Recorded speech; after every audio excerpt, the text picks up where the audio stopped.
That's an easy one. God first. Easy. Nice and easy. God first. And high academic standards. Period. So it's both and. But we always start with God first in everything that we do. Period.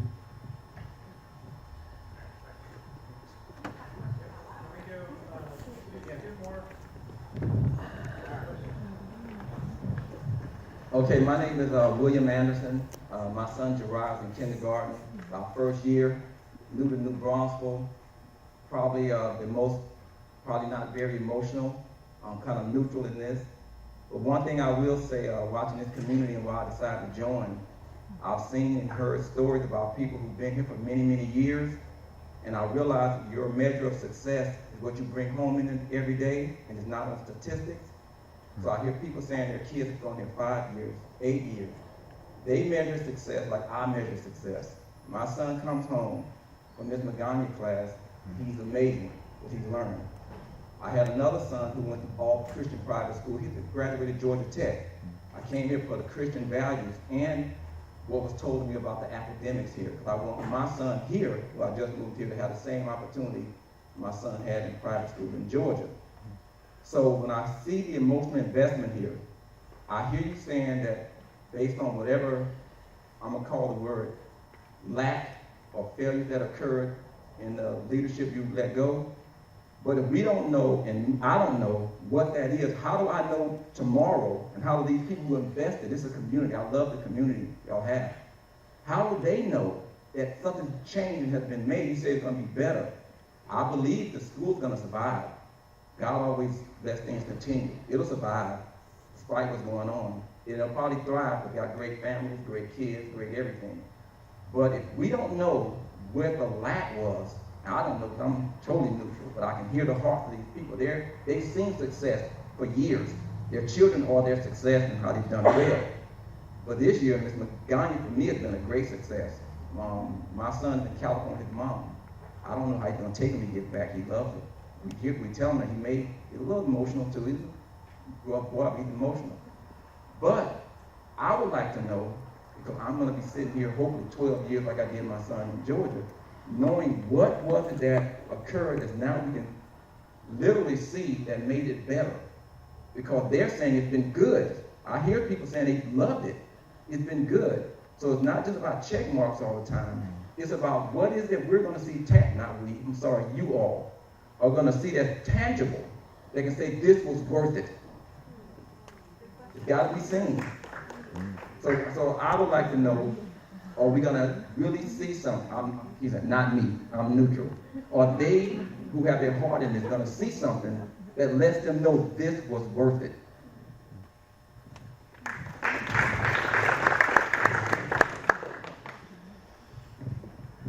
Again, I wrote just a little bit earlier about the principle that we're looking for, the ideal principle, right? The ideal principle, what we're looking for.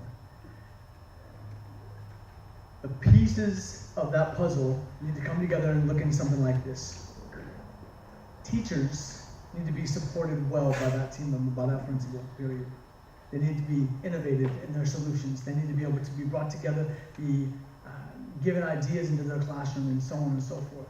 The tangible pieces of that, as we please forgive me, it's been a long day. I'm sorry.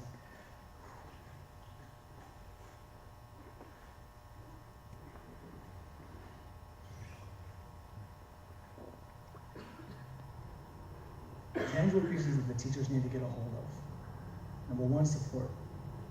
Number two, real feedback. Real feedback. Actual feedback. Not just, hey, you get an A on every single thing that you're doing all the time because everything is just nice and easy. That's not what we're looking for. We're looking for saying, hey, this is what's going well. These are the areas that we need to be able to engage better. And this is how I'm going to be able to support you to excel up to that next level. And honestly, that's the key. That's the key for each of us. That's what I need from my board. That's what each of my team members needs from me. That's what each of the teachers needs from that next principal. That's really the key. People, it wasn't a good schools administrative principal, right? First, I have a comment. I just wanted to be very clear. I don't have any complaints about the board. That's not why I was here. I think you guys have done a great job. You're volunteers. You're not paid. I mean, this is here, but you're here because you have a heart in this and you have kids. So I just wanted to be clear. I don't know if maybe I misled you in that, but that is not all I'm here. I'm also not here because of Mr. West.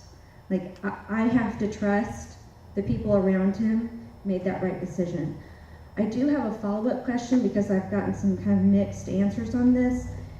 The 2 teachers that were not renewed contract, let go, fired, however you want, whatever semantic you want to use on it, they were the 2 that had the 19 kids. And I think this was the clarification that we wanted. The year before they had 10 and 12. And the teachers were able to really dig in and do a great job. And I think, Dr. Graham, you've even said specifically, wow, at 16, we're pushing it. We're asking too much. So it sounds like to me, from my perspective, that you all failed the teachers. And in turn, they weren't able to give you and meet those standards that you put out for them. So I don't really understand how those classrooms were the ones that were let go, and they were the ones that were kind of breaking, at the seams. And we had a hard time hiring a Spanish teacher, and now we're down 2 kindergarten teachers. And my baby is going to be in kindergarten next year. I don't want him sitting in a class with 19 kids. That's not why I sent him here. How are we going to know that we're going to be able to get teachers, 3, to fill those spots? That's just really my clarification. Those 19 now go to first grade next year. Right. Because we're starting much earlier in the season, we have a reasonable stack of resumes right now already. And again, I'm not trying to be heartless with that comment. The reality is that we are starting now.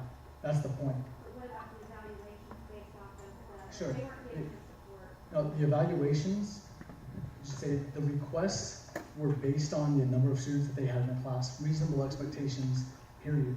They were reasonable standards based on an expert in the field, period, with myself as well as a team of people walking alongside them. This is, again, I'm not trying to go to the tit for tat kind of situation. This was a team of people coming alongside other team members. To the best of our ability, that this is what worked out. And we have, We've heard that Andy is coming. We've heard that they were overnight. We saw a difference in their ability to teach from the year before to this year, but they were struggling. And they didn't it hurts that we didn't give them a chance to full support, full staffing. Give them those 2 kids. that wasn't necessarily my understanding, and it wasn't necessarily just this year. So it wasn't, that's not my understanding of the situation. I've had a teacher in this position for 2 years in a row now, and have not one complaint. Both of my kids are thriving. I've never been asked about my thoughts about the teacher, ever. So let me just say one thing, just a little bit closing us out. I'm right there with you guys, okay? I've got kids here too. I've got 4 of them. When I told my little girl that we were letting go of Mr. West, I sat there with her in my lap crying while I was crying with her. The hurt is real, okay? Whether it's Mr. West, whether it's Miss Magana, Miss Owens, these are real people, and they're phenomenal people.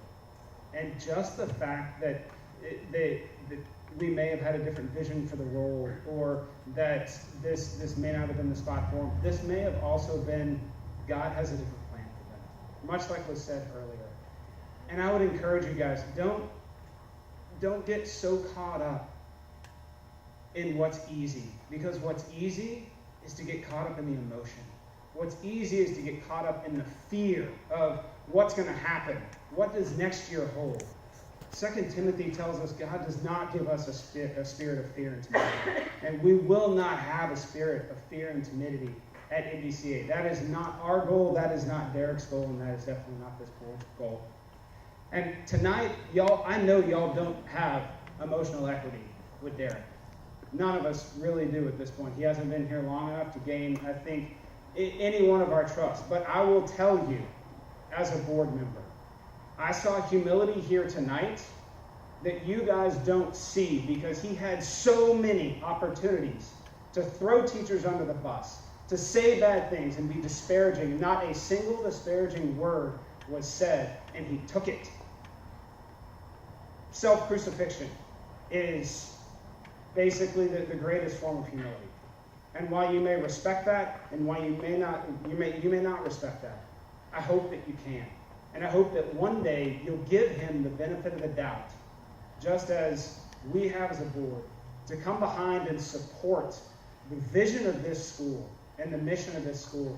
And the mission number one of this school in our mission statement is to glorify God. And this, what we did tonight, y'all, this is beautiful. I know y'all don't think it is, but one of the greatest things is conflict plus resolution equals intimacy. Resolution may not happen tonight, but it will. And that's going to bring us to an intimacy in this school that I can't wait to see. And I hope that you guys are excited about that as I am. But in the process, man, that conflict is tough.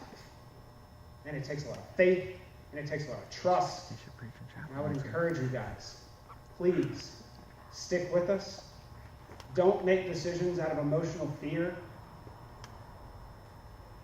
And let's move forward. That's all I wanted to say. Amen. Thank you.